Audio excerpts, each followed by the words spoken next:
Okay, so let's go to RDS database console, and then let's go and create new database. Okay, so let's do standard create, and we can select our database. So in our case, we are selecting PostgreSQL, and we have option to select the version. We'll go with the recent one, and under the templates, we'll select free tier because we want to stay under free tier. And we need to give the database instance name, so you can give whatever you like. Just make sure you follow the guidelines that it has, and don't do two hyphens like I did. You can do single hyphen, that is just fine. And now after this, we will go through these other settings. So let's pick a username. You can leave it as Postgres as default, or you can assign whatever you want. I'm gonna give it my own name, and let's give it a password. Set some password that you can remember, and again we'll confirm this password.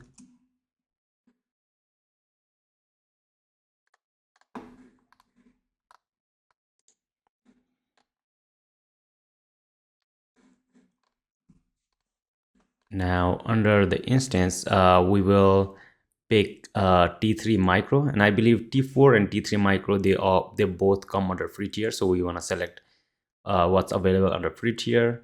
And under storage, we want to pick the default general purpose SSD GP2 and the allowed storage of 20 gig, which comes under free tier.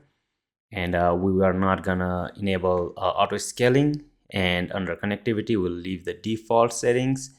We'll leave the VPC settings as default, and same for the subnets.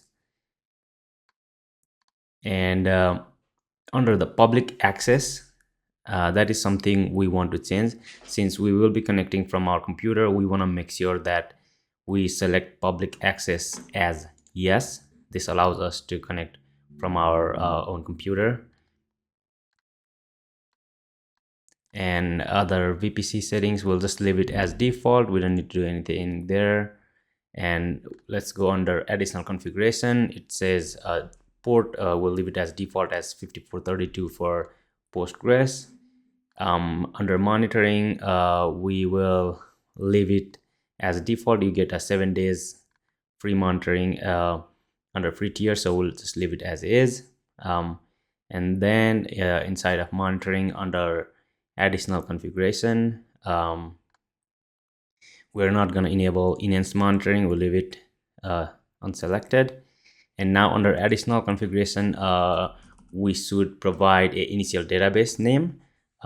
This is something we want to remember to do, so pick anything that you like. I'm going to do pico-db.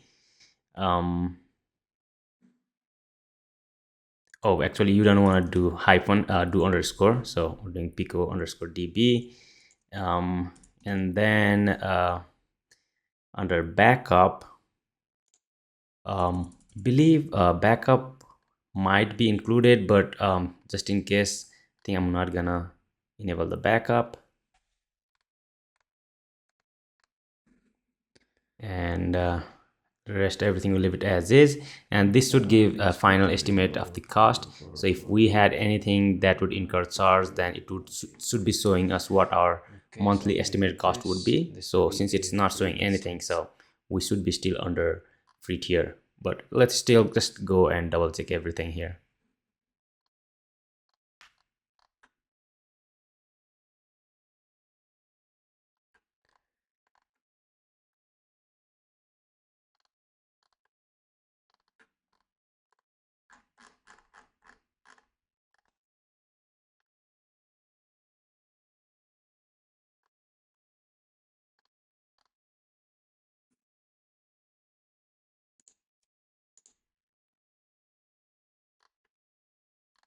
Okay, so I have double checked everything. Everything looks good.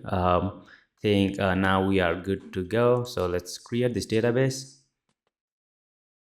Okay, so it's creating. This will take some time, and it might ask you if you want to create the elastic cache cluster for this. We can skip that for now, and we'll come back when the database is ready.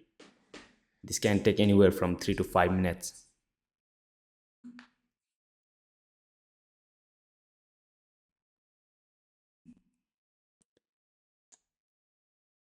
Okay, so now we have our database ready. We want to make sure everything is good. So let's go inside. We'll just go through it, and this has all the details, our endpoints that we need, all the subnet details, networking security. All right, so now we have already configured our Postgres database in AWS. Next thing we want to do is we want to somehow connect to it and make sure we have a database instance running where we can run our queries and use our database.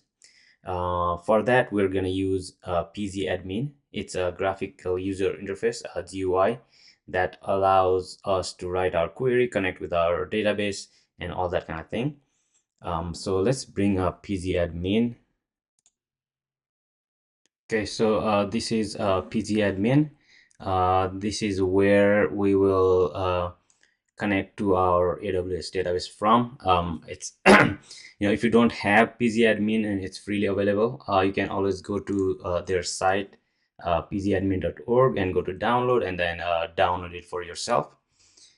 Okay, so to create to connect to our database, we're gonna have to create a new server. So we'll go to register server, and we have to provide the details.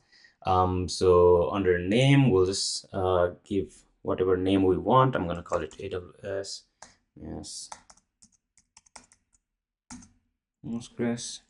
And then we'll go to connection, and this will be the most important part.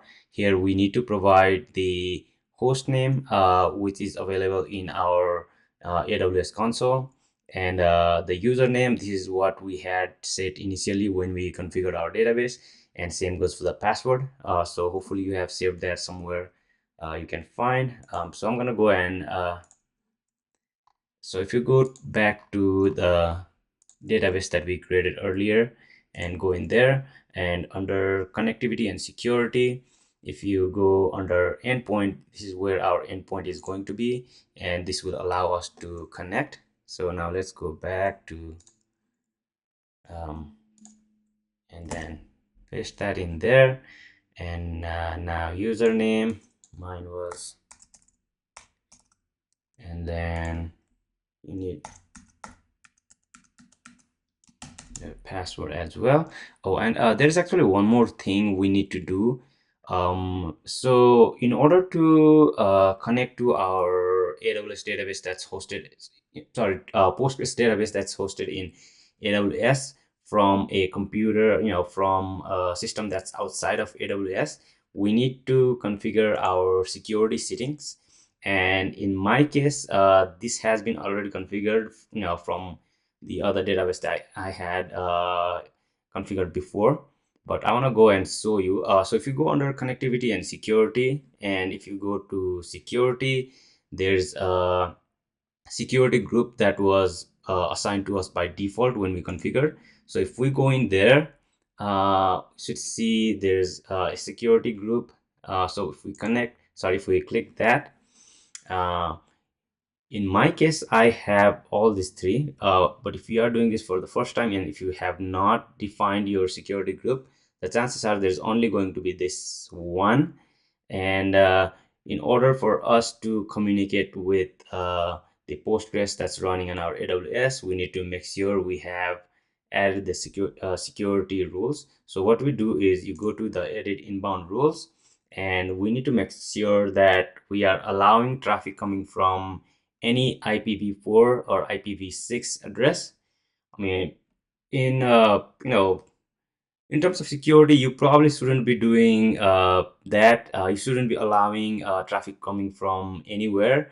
But since we are just playing around, and this is not going to be, we don't need to worry too much about it. So we're just gonna do what we're gonna do is we will configure it to uh, allow traffic coming from any IPv4 and IPv6 address, which I've already done here. So what you do is you go and add rule, and here you could pick a custom TCP and port 5432 for Postgres, and then you do IPv4, and you do the same thing again and add rule, and you could actually pick Postgres instead of doing custom TCP, but it will figure it out itself even if we don't.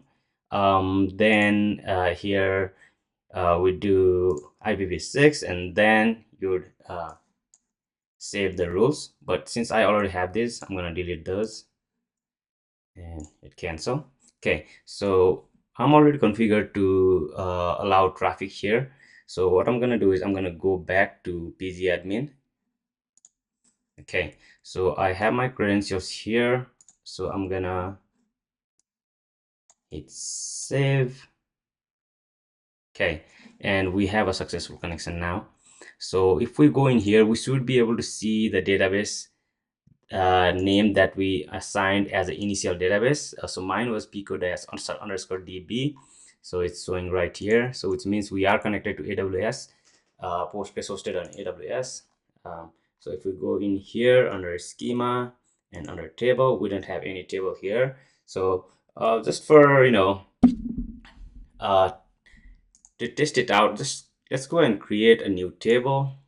We'll call it users table, and let's add some columns.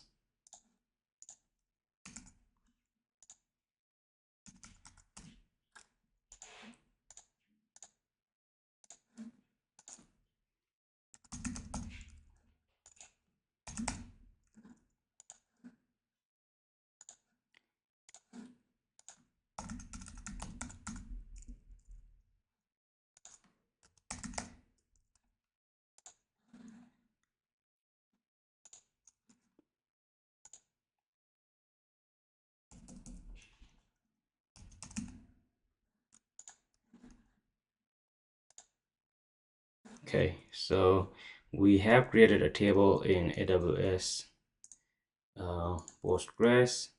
So let's go and add some data in there.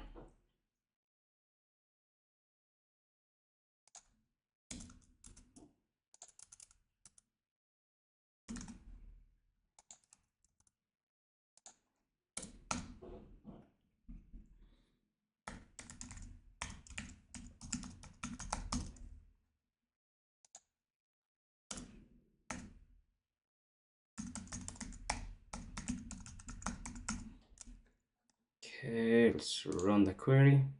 Okay, so we have success. Let's go and check.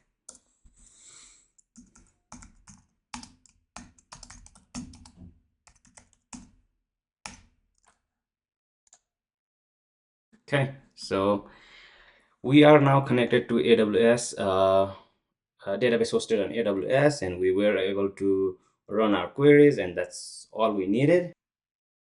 All right, guys, so that's about it. I hope the video was helpful, and hopefully I helped you in some ways to navigate through the way, configuring your Postgres on AWS. And if this video is helpful, don't forget to hit like or subscribe, and I'll be back with more. Thanks.